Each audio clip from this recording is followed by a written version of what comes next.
podemos lograr regresa al pueblo de Chile y que cuando quiera en este país y a la gente le vaya bien. Que se crean entre los cubanos en el exterior educación e interés en el mundo.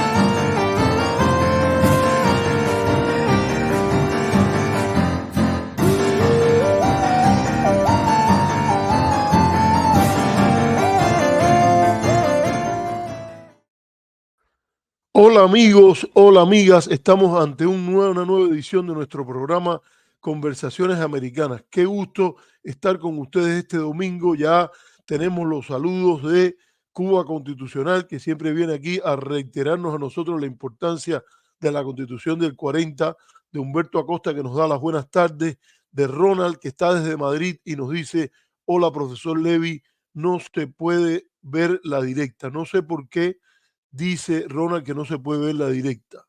Bueno, yo le pido a los que están que me digan si se puede ver, porque es que es un poco duro hacer la directa sin que se vea. Alguien que nos diga: sí, estás en el aire, te estamos viendo, porque Ronald nos pone un poco en la duda esta de que no se puede ver la directa.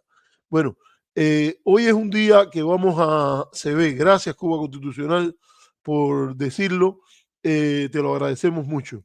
Y dice Lynn León que sí, que se ve, que bueno. Y Mike dice saludos. Michael Cabrera Pereda dice saludos al profesor y participantes del chat. Bueno, hoy es un día que vamos a hacer un programa que va a tener una dimensión más latinoamericana. Vamos a hablar de México, vamos a hablar de Venezuela, vamos a hablar de Colombia, las polémicas que ha generado una entrevista que todavía no ha salido, parece que va a salir en dos partes, que hizo el periodista de CNN, Andrés Oppenheimer, a el presidente de Argentina, Javier Milei. Un gusto que va a estar con nosotros Mauricio Álvarez. Mauricio Álvarez es un profesor cubano, yo creo que es ciudadano mexicano, no estoy seguro, pero como mismo yo soy cubano, yo me llamo a sí mismo cubano-americano, sería interesante que él nos hable de esto, porque México es un país que sin duda él lo tiene muy, muy en grande. Yo he hablado con él y le he hablado de cuando visito la Ciudad de México y que lugares a que debo ir, y él es una persona tan orgullosa, muy orgullosa de la parte cubana, pero también muy orgullosa de la parte de vivir en México por mucho tiempo, y él va a hablar con nosotros hoy, lo estoy esperando, él va a estar con nosotros rápido. Y miren, ya está, y lo subo, está con nosotros Mauricio Álvarez. Mauricio, qué gusto que estés aquí con nosotros. Mauricio se graduó de psicología en la Universidad de La Habana. No sé de qué parte tú eres bien, si es de Playa o de La Víbora, o de allá Yo nací de en Octubre, Marianao, nací yo. de Marianao. Y se graduó de psicología en la Universidad de La Habana. Después estudió un doctorado en la Flaxo, México, la Facultad Latinoamericana de Ciencias Sociales, y hoy es profesor de la Universidad Autónoma de la Ciudad de México. Mauricio es autor de múltiples artículos, y un área en la cual él sabe mucho es partidos políticos en América Latina. Y bueno, hay una fanática de Mauricio aquí que nos ha puesto un comentario, que está aquí y dice: muy bien, excelente académico, excelente papá y excelente hijo. Yo primero quiero saludar a nuestra amiga, la mamá de Mauricio, que está con nosotros aquí, que es Mercedes Arce. Tuve el privilegio de ir a una presentación que ella hizo justo cuando había acabado de presentar su disertación sobre la comunidad cubanoamericana. Y bueno, qué gustazo, vaya, se viste de gala el programa con que esté Mauricio conversando y que su mamá esté conectada y lo ve, nos está viendo. Bueno, Mauricio, algo más que se me quedó por decir. Estaba diciendo que tú has trabajado mucho el tema de los partidos políticos en América Latina y que combinas esos dos conocimientos de la sociología y la psicología. Y bueno, empecé a hablar sin pensar mucho, y a lo mejor te metí en alguna candela cuando dije si eras cubano o mexicano. Pero bueno, yo creo que no es mucha candela hablar de eso. Yo creo que sin lugar a dudas tú quieres mucho a México es un país que te toca mucho a ti, a tu esposa, a tu mamá, y dice además, como dice tu mamá, que tú eres un excelente papá. Bueno, cuéntame. No, sí, no tengo, tú sabes que tú eres siempre muy generoso con tus invitados, entonces a mí las presentaciones no me gustan tan largas, pero sí más o menos va por ahí. Yo efectivamente, yo estudié mi doctorado aquí en México, yo por supuesto nací en Cuba, dije que había nacido en Marianao, pero viví mucho tiempo en el Casino Deportivo, en el Cerro, después en La Víbora, hasta que vine a estudiar acá y finalmente encontré una perspectiva de desarrollo profesional acá y bueno, como que me fui quedando, digamos, ¿no? En México, que es efectivamente la Ciudad de México, una ciudad que disfruto mucho. Y además yo creo que México, creo que otros lugares del mundo también comparten esa idea de diálogo con La Habana, que es la ciudad de origen de uno. Entonces eso me lo hace más interesante todavía, ¿no? O sea, a veces la gente tiene que, por determinadas razones personales o de otra índole, tiene que vivir en lugares que no tienen mucho que ver con su cultura de origen, y ese no es el caso de México. Entonces para mí es una ventaja. Le mando un saludo a mi mamá también, y me da un poquito de vergüenza ahí que esté la familia, ¿no? Pero siempre eso es un apoyo, así que me da mucho Pues gusto. a mí me encanta, a mí me encanta, a mí me encanta, y dichoso eres tú que tienes a tu mamá que te hace como tú decís, que te sonroje un poco. Ella me quiere, se nota que me Sí, quiere. sí, claro que sí, claro que sí. Y yo particularmente, yo que no tengo a mi mamá, muchas veces miro, yo le digo incluso a mi hija Eva, que tú sabes que una niña de 13 años es muy difícil explicarle lo que es morirse, y yo siempre le digo que su abuelita Hilda Sara, que es el nombre de mi mamá, es una estrellita en el cielo y la mira. Y incluso cuando ella una vez me dijo que mi tía, que a veces la cuida, dice, incluso ella quiere mucho a su primo, y dice, incluso cuando mi primo a veces no es bueno conmigo, la abuelita me defiende. Y yo le dije, bueno, es que ella está comunicada con la estrellita, que es tu abuela que no está allí. Y entonces son cosas que las mamás de uno siempre las lleva hasta siempre por donde quiera que va, y dichoso tú que la tienes y que puedes darle un beso. Y sé que has luchado mucho por eso, que tú también Sí, has sido muy buen hijo. Yo sé todas las dificultades que a veces han aparecido en el camino, y me conta lo buen hijo que eres tú. Bueno, gracias. ya vayamos a un poquitico fuera de eso. Aquí, mira, Cuba Constitucional siempre tiene, no sé si tú has visto el programa cada rato, pero él es asiduo, y él No, dice que todo en Cuba se resuelve. Él dice que todo en quería, Cuba se resuelve buscando retornando a la Constitución del 40.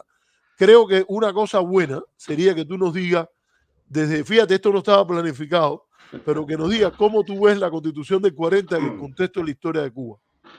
me has empezado con una pregunta bastante profunda. No, quería comentar que sí, que sigo el programa. Por supuesto, por cierto, quería felicitarte por los dos excelentes programas sobre Carlos Manuel de Céspedes con el historiador Rafael Acosta de Arriba, mi amigo. Le pido también a la audiencia, al público, que creo que vale la pena. Creo que lo estás editando en 2 partes, ¿no? Y va a salir en 2 partes. No, ya salió en 2 partes, ya salió en 2 partes.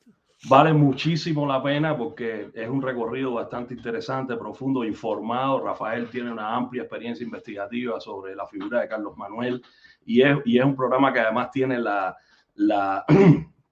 creo yo, la virtud de hacerlo desde un punto de vista de sacralización de la historia, pero tocando puntos muy nodales, ¿no? Como el tema de la fundación misma de la nación cubana, la república, desde la visión de Céspedes, que es una figura controvertida en la historia cubana. Pero me gustó mucho una cosa que como conclusión dijo Rafael, dijo, el más cespedista de todos los cespedistas fue José Martí. O sea, sí, me parece que eso que es una idea genial. Digo, haciendo ese paréntesis, rescato tu pregunta. No, yo creo que la Constitución del 40, desde el punto de vista histórico, es sin duda la Constitución más revolucionaria en el contexto latinoamericano del siglo XX, ¿no? ¿En qué sentido revolucionaria? No en el sentido de la consigna, ¿no? Sino de que no hay otro ejemplo constitucional en América Latina que se acerque más a la idea del bienestar, a la idea de la justicia, como garantía de la sociedad y de los componentes democráticos del Estado. Entonces, eso me parece recuperable, me parece que eso sigue teniendo una vigencia, pero también creo que han cambiado las circunstancias y creo que hay aspectos de la Constitución del 40 que han sido rebasados y, bueno, pues hay otros, sobre todo lo que tiene que ver con los derechos políticos, tomando en cuenta el régimen político cubano actual, que creo que podrían ser bien recuperados, podrían ser una inspiración, un buen punto de retorno, digamos, ¿no? A ese ideal también pendiente que forma parte también de la justicia social, ¿no? Que tiene que ver con el procedimiento, digamos, del ejercicio de los derechos políticos. Me parece que el proceso cubano, por múltiples razones, digamos, pues tiene que revisarse en ese sentido, ¿no? Y me imagino que hablaremos de eso en el transcurso de la entrevista, porque Cuba también está dentro del contexto latinoamericano. Entonces, yo creo que sí, que la Constitución del 40 sigue siendo ese referente, ¿no? Pero creo que también habría que actualizar algunos de sus componentes. Esa es mi visión así a lo de pronto. Déjame, no, yo te cogí sorprendido, bueno, cogí no, porque estamos hablando con mexicanos y entonces esto es una palabra difícil, ¿no? Pero bueno, te embosqué o nos emboscó Cuba Constitucional al hacernos esta entrevista. Él siempre nos lanza unos cuantos comentarios ahí de un tirón, y está Humberto Acosta, que también colabora, también incluso ha hecho contribuciones a nuestro canal, y que dice que él también está atraído por la idea de la Constitución del 40. Déjame decir un par de cositas ahí y vamos a una pausa y después ya empezamos con lo de América Latina y eso. Mira, yo lo que le he dicho a este de Cuba Constitucional es que, primero, es cierto que la Constitución del 40 es de las más progresistas en su época. Hay que recordar que Guy Pérez de Cisneros, que es parte de la delegación en la ONU cuando se hace la Declaración Universal de Derechos Humanos, y Guy Pérez de Cisneros, tanto y quiero decir más, Guillermo Bell, que es el embajador de Cuba en la ONU y también participa cuando se hace la Carta de la OEA en Bogotá. Ellos ambos como diplomáticos, también, Ernesto ellos usan la Constitución del 40 y contribuyen en el contexto internacional y latinoamericano a decir: nosotros no podemos apoyar una visión de los derechos restrictiva para nuestro país. Y dice, fíjese todo lo que ya nosotros tenemos por la Constitución del 40. Y entonces, ¿qué es lo que él hace? La diplomacia cubana del momento, que ya estamos hablando del gobierno de Grau, en este caso, usa como palanca, como catapulta, esos derechos y los proyecta internacionalmente. Dice, mira, hay que tener derechos sociales. Es algo que, por cierto, pone a Cuba del lado de los países más progresistas, que no necesariamente es la Unión Soviética, como a veces hubo una lectura de que la Unión Soviética es la que aboga por derechos sociales, económicos y culturales. No es cierto. El ala socialdemócrata, el ala liberal norteamericana, bajo la que fue primera dama, Eleanor Roosevelt, en el comité, hay un gran libro que yo lo tengo por aquí. Deja ver si yo me acuerdo del título y lo pongo. Estoy buscando porque tengo también un poco de biblioteca adelante. Que la autora se llama Mary Ann Glennon, que trabaja con la administración Trump después. Pero ella escribe un libro muy bonito sobre la formación de la Declaración Universal de Derechos Humanos. Y hay otro trabajo sobre eso que se llama algo así como la relativa indivisibilidad de los derechos, que lo escribe, bueno, ahora no me acuerdo muy bien, Daniel Whelan lo escribe. Incluso se menciona por las actas el papel de Guy Pérez de Cisneros. Participa en algunos momentos también en los debates de la Declaración Universal de Derechos Humanos, y sin lugar a duda hay que reconocerlo. Cualquiera que tenga un compromiso con los derechos humanos tiene que reconocer el papel de la Constitución del 40 a lo interno y en su proyección externa. Para que quede claro, para que empezar por ahí. Dicho esto, vamos a recordar que hubo un balance progresista, pero que allí hubo también sus dinámicas propias, y nunca se olvide de que a Grau lo sacan ya de presidente de la Asamblea de la Constituyente y se dan reestructuraciones allí.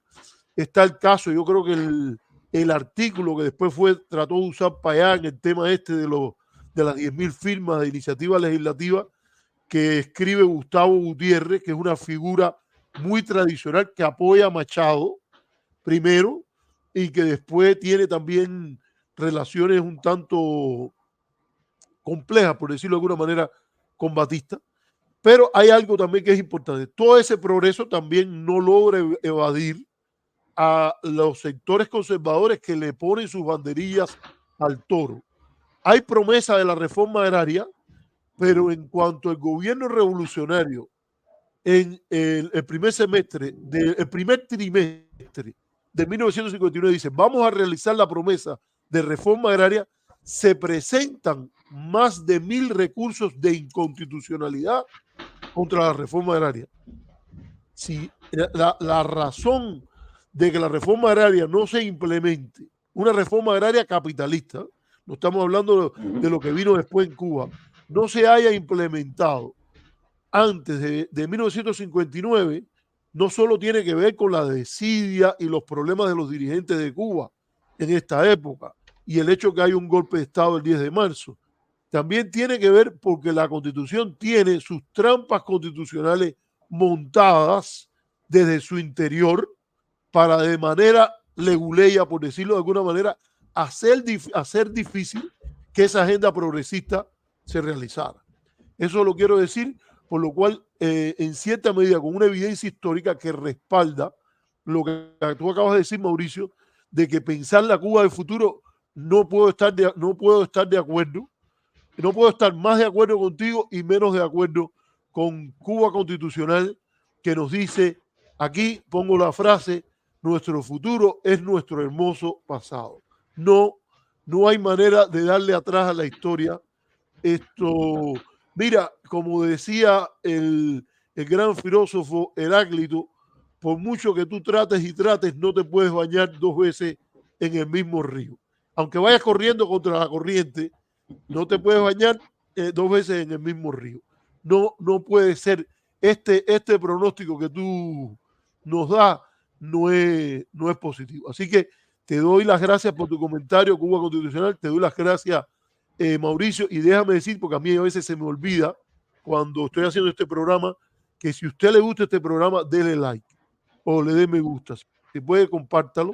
Si puede, hágase miembro y así contribuye con nuestro canal. Hay una parte que dice join o unirse. Usted le puede dar ahí, hay varias opciones de membresía. Y si no, mira, hágase suscriptor y así le llegan las notificaciones del programa. Una persona que ya ha tomado ese ejemplo y quiero resaltar es Jorge Luis, que desde Alemania nos dona 5 euros y nos dice saludos para todos desde Alemania. Así que, mira, Mauricio, dame un momento porque me gusta separar los temas cuando los conversamos. Vamos a hacer la primera pausa cortica y ya venimos y empezamos a hablar de lo que teníamos planificado. Andando, nos vemos un momentico.